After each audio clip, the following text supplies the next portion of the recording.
essa manhã. Como manter a igreja de Deus reavivada? Como reavivar a sua igreja? Como reavivar às vezes é fácil, mas como manter a igreja de Deus reavivada?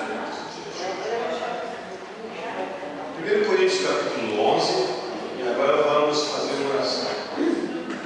Tá? Todos que acharam, vamos agora em silêncio.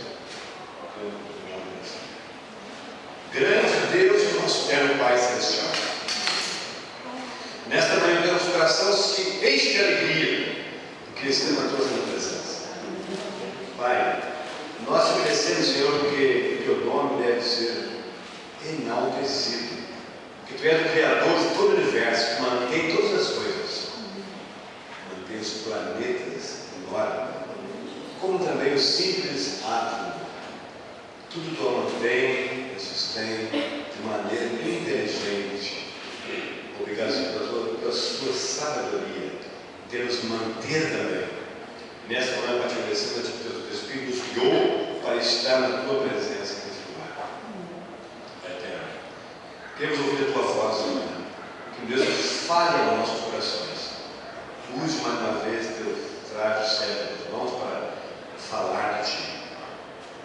Que as coisas apareçam sobre nós, precisamos ouvir a tua voz no nosso coração. Por favor, Pai, nós pedimos em nome de Jesus.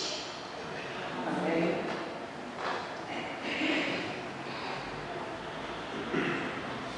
Certo dia atrás, o pastor da igreja de Santa Catarina estava fazendo uma mensagem estudiando essa igreja.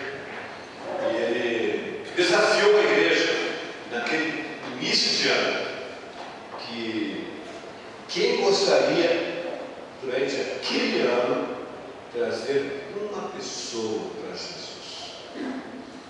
Ele insistiu que é uma necessidade de nós ganharmos, desenvolvermos esse hábito de nós colocar nossa vida em comunhão com Deus, para que Deus possa nos utilizar, nos usar, para que pelo menos uma pessoa naquele ano nós trouxéssemos para ganhar para Jesus.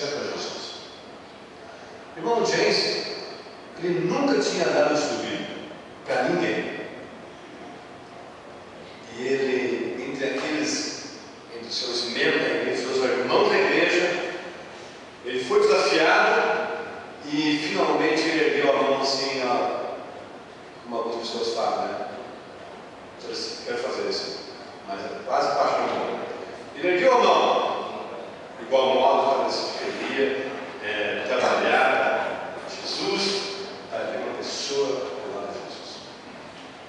Ele veio para a igreja de vizinha, com a sua carroça, atrelada aos seus 2 cavalos, coberto com uma lona, porque quando o frio, quando a chuva caía, protegia-se, e também quando o sol protegia-se.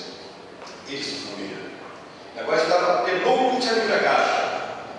E agora estava andando na cidade de cavalo, indo para casa. E de repente apareceu uma senhora que veio gritando em direção à sua carroça, à sua carruagem, ali de sua família. E mais depressa ele deu uma leve paradinha. Quando ele parou com o seu cavalo ali, aquela senhora pulou para dentro da carroça do seu Deus. E atrás dessa senhora estava um senhor também, gritando com ela, gritando aos berros com ela. E São James nunca naquele momento, o que queria fazer até agora? A reação dele foi pegar a sua pasta, uma Bíblia, a única arma que ele tinha. Disse: por favor, senhor, não faça isso. Quem é essa pessoa aí? Ele disse: minha esposa, diz para descer aqui. Sua carroça, está fazendo a sua carroça aí? Então começou a xingá-la. E o Sr. James falou: não, senhor, você não deve fazer isso com a sua esposa. Se o senhor realmente ama a sua esposa, você deve cuidar da sua esposa. Você casou com ela para cuidar. E começou a dar um subindo para aquele senhor ali. Sabe? Primeira vez na vida, seu James começa a rezar, a dar o primeiro subindo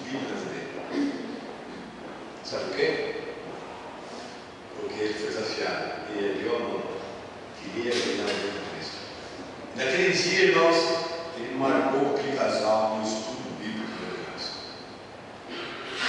3 meses depois, aquela família foi batizada. Bem? Irmãos, como manter a igreja de Deus viva? Esse é um desafio, né? Para nós, como líderes, como igreja, não apenas passar uma semana de avivamento, como mantermos reavivados. Vamos ver então aqui nos livros 1 Coríntios, capítulo 11, verso 23. 1 Coríntios, capítulo 11, verso 23. Diz assim: porque eu recebi do Senhor, e também vos entreguei, que o Senhor Jesus, na noite que foi traído, tomou o pão, e tendo dado graças, o partiu e disse: isto é o meu corpo, que é dado por vós. Fazer isto em memória de mim. Irmãos, você viu aqui o que Jesus fez? Ele pegou um pedaço de pão na sua mão, estava relacionando a ceia com ele ali, e o que Jesus falou ali? O que simbolizava, o que simboliza aquele pão ali? Que Jesus tomou na sua mão ali, ele partiu ali. Só o verso 24. Isto é o meu corpo que eu dá por vós. Fazer isso em memória de mim até que eu venha. Verso 26. Todas as vezes comer do pão e beber do cálice, anunciar na morte do Senhor, até que ele venha. Irmãos, interessante, né? O que Jesus compara aqui? A um pedaço de pão. Por que Jesus comparou um pedaço de pão? Sabe? Você consegue viver sem pão? Sem comer? Não. Alguém consegue viver? 30 dias provavelmente você vive sem comer. Ou 40 dias, depende. Mais que isso, porque ele torna assim impossível a pessoa viver sem comer, se alimentar. Nós precisamos nos alimentar. Quantas vezes você se alimenta por dia? Uma vez? 2 vezes? Quantas vezes? 3? Várias vezes? Vezes só, né? Sabe, irmãos, nós realmente precisamos nos alimentar para termos energia, saúde e vigor para nossos corpos. Tá? Jesus quer dizer, irmãos, que nós precisamos nos alimentar diariamente, espiritualmente. Porque o ser humano não se alimenta espiritualmente diariamente e começa a enfraquecer. Sabe o interessante é que hora você foi para o trabalho? Que hora? Alguém trabalha aqui não? Quem trabalha? Que hora vocês se levantam de manhã para o trabalho? Hoje é muito tarde, 10 horas. O trabalho está mal, né? Quem trabalha à noite, trabalha à noite, né? E você lá dentro? 10%. Irmãos, todos nós temos um horário para levantar, trabalhar. E se você não trabalhar, o que acontece no final do mês? E com a família? Nada. Nós temos que levantar com compromisso, levantar todos os dias para ir à busca do pão. Nós temos necessidade do pão. E trabalhamos para esse fim. E Deus colocou o homem na terra para que ele fosse responsável, né? Porque se a mulher não levantar o trabalho, o homem tem que ir. Porque faltou gás, olha aí, faltou comida. Mas olha, vai à frente, vai à luta. Bom, Deus quer que nós tenhamos um compromisso diariamente. Alguns comem menos, comem mais, mas no mínimo 3 refeições de tem de comer. Assim como nós alimentamos necessidade do pão físico e necessidade do pão espiritual. Não esqueça disso. Você manter-se reavivado, vivo. Porque a pessoa que não está viva, que não é alimentada diariamente, ela é uma pessoa morta, sem vida. Deus quer que você seja um ser vivo. É isso que é a primeira lição de hoje, como manter a igreja revivada. Participar dos cultos da família de manhã e também de noite. Tá? Você vai participar dessa manhã. Se não pensou, não pensa em você você vai aparecer a experiência máxima da carreira espiritual. É ser batizado. Não. Isso aqui é o começo. A caminhada é por quanto tempo? Por toda a vida. Tá? Irmãos, Deus abençoe você nesse trajeto, nessa caminhada. Tá, irmãos? Outra coisa, irmãos, que Deus quer também que nós precisamos ser renovados no livro de Mateus, capítulo 6, o verso 6. Mateus 6, o verso 6. Vamos rapidinho no nosso rápido. Mateus 6, verso 6. Tu, porém, quando orares, entra no teu quarto e fechada a porta, orarás ao teu Pai que está em secreto. E teu Pai que vem em secreto te recompensará. Irmãos, nós precisamos de ter uma vida de comunhão com Deus para mantermos avivados através da oração. A primeira coisa que Deus quer que quer restabelecer a nossa vida, não sei se você entendeu, que é termos comunhão diária com Deus. A segunda coisa é restaurar nossa vida de oração. Restauração de oração. Ter um hábito de oração diária. Não só aquela oração assim, Senhor abençoe esse alimento, em nome de Jesus, amém. Não é isso aí. Isso aí é um papagaio, né? Vai falar. Ter comunhão com Deus, levantar de manhã. Se você não orar, não ter comunhão com Deus de manhã, ter sua meditação, e você não louvar a Deus, não orar, o seu dia não vai ser um dia bom. Não vai ter um dia bom. Vai ser um dia turbulado, vai acontecer, para que a sua vida dê certo, os negócios dê certo, tudo dê certo, vamos colocar diariamente na mão de Deus. E não é no final do dia, na parte inicial. Às vezes as pessoas acordam de manhã assistindo o quê? Bom Dia Brasil, ou Maria Braga, algumas pessoas que têm emoção, sei lá. Irmão, assim, até de manhã, oração, comunhão com Deus, louvor, e Deus vai ser um dia abençoado, um dia revivado. As pessoas precisam de ouvir alguma coisa, e a quem elas vão recorrer? Alguém que está cheio de quem? Do Espírito Santo, cheio de Deus. Elas vão sentir a tua presença, vão sentir o teu semblante, a tua vida. Elas vão sentir algo diferente, elas vão buscar o seu compromisso, o seu relacionamento familiar, a sua família, os seus negócios, ter a oportunidade de testemunhar. Tá bom? Fale disso. Porque se você, a pessoa com um problema de depressão, quer se matar, eu falo, se mate, porque isso é boa. Não, dizer, não, meu amigo, nós temos uma solução para você. Uma palavra de Deus, vá na nossa igreja, vamos orar com você. Você vai passar isso aí, entendeu? Agora, se você não estiver comunhão com Deus, olha, realmente, se lembra do seu mundo vai conquistando o seu caso, cara, né?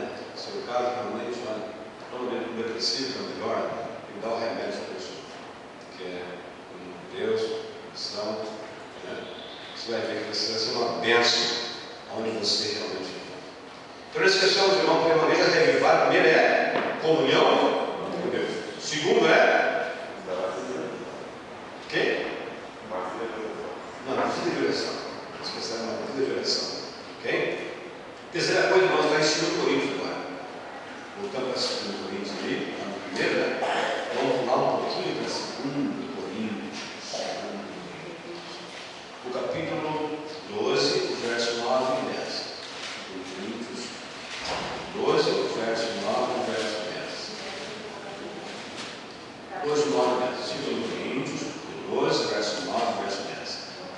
Então ele me disse, a minha graça te basta, porque o poder se aperfeiçoa na fraqueza. De boa vontade, pois me gloriarei nas fraquezas, para que sobre mim repouso o poder de Cristo, para que sinta prazer nas fraquezas, nas injúrias, nas necessidades, nas perseguições, nas angústias por amor de Cristo. Porque quando sou fraco, então sou forte. Irmãos, eu quero falar para você a terceira coisa aqui. É o seguinte, eu estou lendo aqui sobre o apóstolo Paulo. O apóstolo Paulo, antes de ser Paulo, ele era, como se chama? foi chamado Saulo? Porque ele teve um encontro pessoal com Deus. E o nome dele foi mudado de Saulo para Paulo, quer dizer, homem pequeno. Então, irmãos, Paulo, ele conheceu uma ferramenta dele. Estava indo para uma direção e foi para outra direção. Ele perseguiu matar os cristãos. E agora, quando ele encontra com Deus, uma coisa acontece na vida dele. O que acontece na vida de Paulo, de Saulo, quando ele caiu do seu cavalo? Ele perdeu uma coisa, foi? Visão. Sua visão. E Deus tirou a visão de Paulo? Totalmente não. Não tem problema de visão. Por que Deus será atingido também a visão de Paulo? Porque Paulo ele perseguia os cristãos. Ele via os cristãos. E é isso que eu vou então perseguir. Tá? Você mostra que eu perseguir. Por quê? É cristã? Né? Então agora para perseguir os cristãos. Então Deus tirou a visão do apóstolo Paulo, de Saulo. E agora Paulo teve um encontro.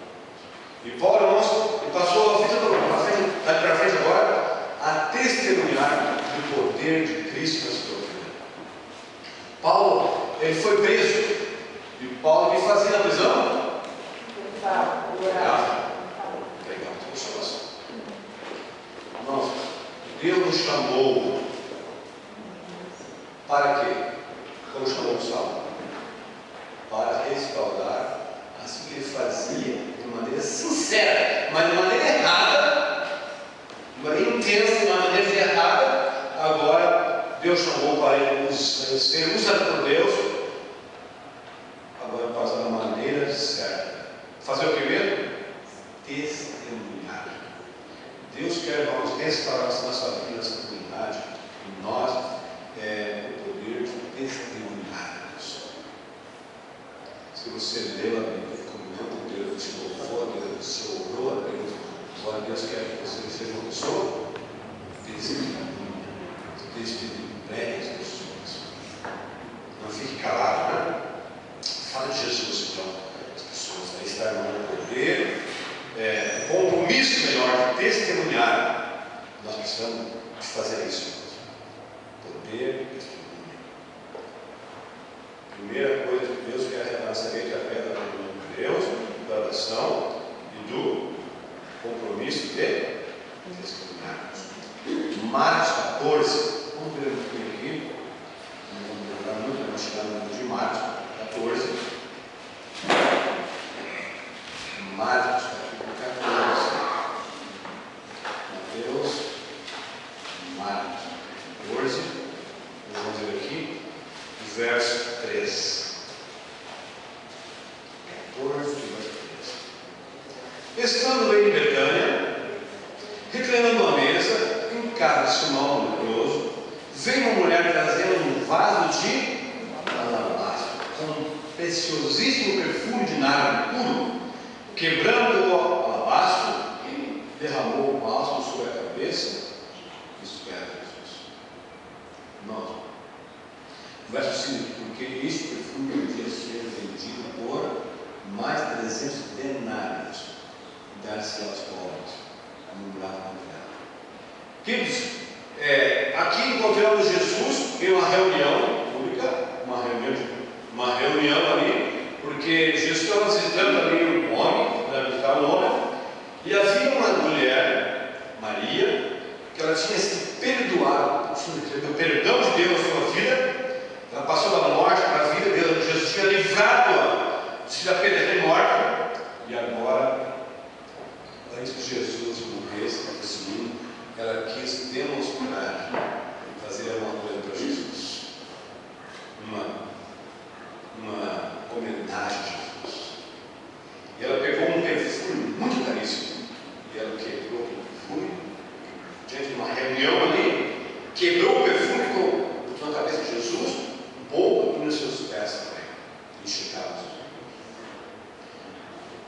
Sabe, quanto custaria aquele perfume nos dias de Maria?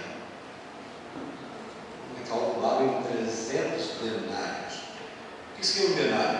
Um dia de trabalho. Um dia de trabalho. Eu não sei qual o dia seria de trabalho, mas você juntar 300 denários. Teve um ano todo. Quantos meses de trabalho? Meses de trabalho? Que é um perfil famosíssimo, realmente. E ela agora usa aquilo ali para demonstrar publicamente a sua fé. Em demonstração, em gratidão, Deus fez por ela. Então, irmãos, Deus quer que nós demonstremos publicamente a nossa fé. Por quê? Porque a igreja pede, que os irmãos pedem, que você tem que fazer uma coisa. Não. Está demonstrando de maneira pública e voluntária a sua fé. Irmãos, quando você ama Deus, Deus demonstra de maneira pública. Seja na igreja, seja na comunidade, no trabalho, no encontro.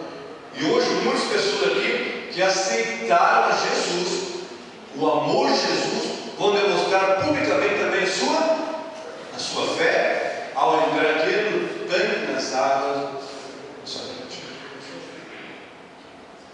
Pública. Nós não podemos esconder. Porque perfume devia ser quebrado, né? Para ser perfumadamente, nós precisamos também ser usados por Deus. Nós somos orgulho, muitas pessoas não querem ter Jesus Cristo porque elas são orgulhosas. Acham que é ser fraco, querem descobrir o prazer do mundo, efêmeros, exagero, e não entrega a sua vida a Jesus. Então aqui está a quarta razão como renovar essa igreja, essa fé em Cristo. Primeiro é comunhão com Deus. Segunda, vida de oração. Terceira, compromisso de testemunhar. Quarta, demonstrar publicamente a sua fé. Tá? E o quinto aqui, Marcos 2, 3 e 4. Marcos 2, eu tinha aqui, o verso 3 e o verso 4. Marcos 2, o verso 3 e o verso 4.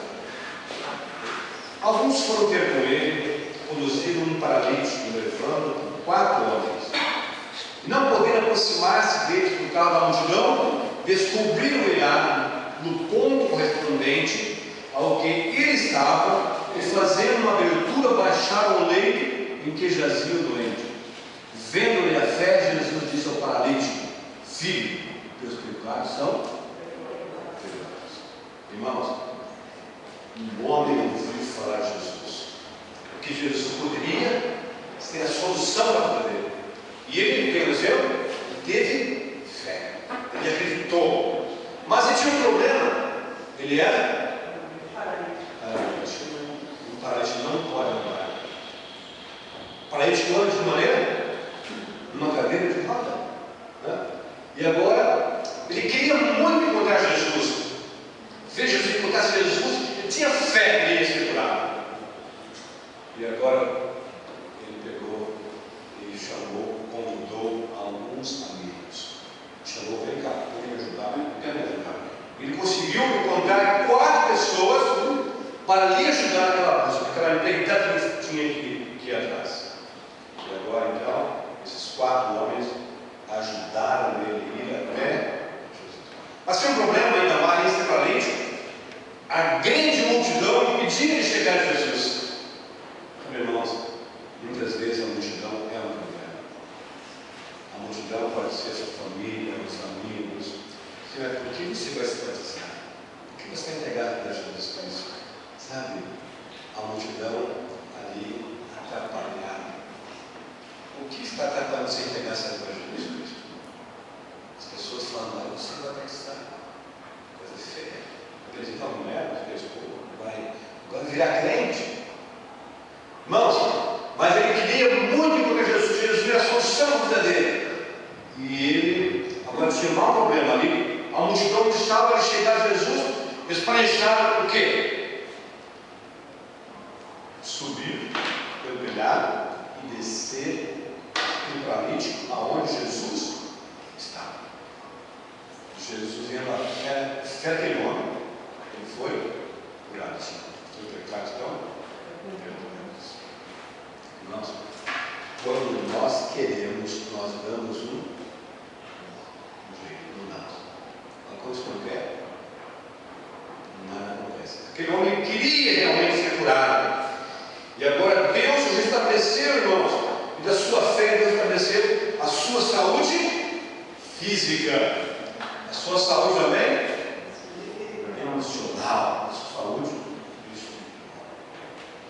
Quando nós queremos, irmãos, nós damos um jeito. Se qual problema que seja, nós enfrentamos. Quebramos qualquer coisa.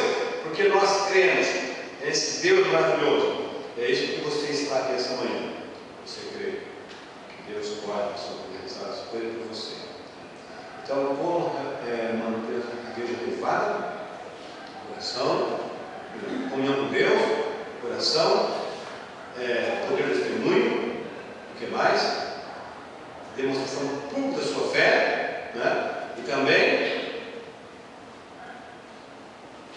fazer todo o empenho possível, porque a vontade de Deus às vezes é contra a vontade da carne. A vontade de Deus é contra a carne. E quando eu faço a minha vontade, porque eu tenho vontade, está fazendo a tua vontade. Quando eu não tenho vontade e eu faço a vontade de Deus, eu estou seguindo a vontade de quem? De Deus. Fazer a vontade de Deus? Basta.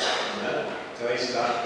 E última coisa, irmãos, eu quero que você bem claramente vai chegar um momento na sua vida, na sua experiência religiosa, que você não vai ter vontade. Você vai ter que lutar com a tua vontade. Você não está contra a cama, ficar contra a cama, né? Zé, 8 da manhã, levantar às 7 da manhã. Está aqui às 9. Tomar seu banho, fazer seu jejum, né? Se enfeitar. Que é onde você vai? Para a presença do Senhor Jesus. Para Deus, as meninas, para demonstrar a sua roupa nova, para você louvar a Deus da melhor maneira possível. Qual é a melhor maneira? A maneira que você pega, a roupa que você pega. Tá? Mas se você pode usar a roupa social, use, né? Não tem condição, vamos segurar aí, espera um pouco, espera para você. E a quinta coisa que Deus precisa restaurar para mantermos revivados a sua igreja, Lucas 5, vamos ler aqui Lucas capítulo 5, o verso 3. Lucas 5, o verso 3 até o 6. Diz aqui: entrando em um dos barcos, que era de Simão, pediu-lhe que o afastasse um pouco da praia, e assentando-se ensinava no barco a multidões. Quando acabou de falar, disse a Simão: faze-te ao lado e lançai as vossas redes para pescar. Respondeu-lhe Simão: mestre, havemos trabalhado à noite e nada apanhamos, mas com a tua palavra lançarei as redes. Isso fazendo, apanharam grande quantidade de peixes e rompia-lhe as redes. Irmãos, Pedro e os discípulos de Jesus momentaneamente haviam se afastado de Jesus. Um momento vacilo de sua fé. O que for fazer? Fala, estou fazendo? Foram pescar. Foram pescar, né? Às vezes, quando abandonamos Jesus Cristo, o que a gente faz? A gente vai para o boteco, né? Vai esquecer as malas, beber, né? Eu vou lá para a esquina, no bar, no balada, né? Eu era pessoa assim cristã, eu começo a botar roupa diferente, né? E Pedro estava naturalmente deixou Jesus. E aí foi pescar. O que ele fazia era pescar, foi pescar. Ele pescou a noite inteira, não pegou o quê? Jesus aparece agora de noite na praia, começou a ensinar uns multidões, e eles viram Jesus. E falou Jesus, olha, não saia da rede para o outro lado. Tá? Senhor, pesca uma noite, não pegamos nada. De dia não é hora de pescar, de noite não é hora.